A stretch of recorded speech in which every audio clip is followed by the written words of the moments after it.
Resa ogah tinggal bareng Denada, tapi ingin temui Aisyah sang adik tiri, terungkap alasannya.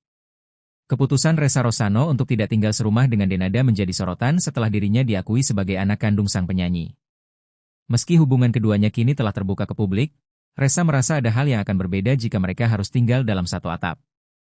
Saat ditemui di kawasan Mampang, Jakarta Selatan, baru-baru ini, Resa mengungkapkan perasaannya secara langsung.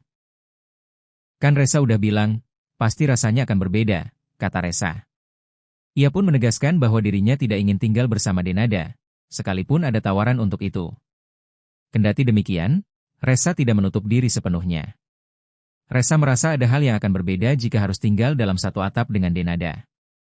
Ia mengaku tetap memiliki keinginan untuk bertemu dengan sang adik, Aisyah. Resa berharap suatu saat bisa dipertemukan dalam satu momen bersama Denada dan Aisyah.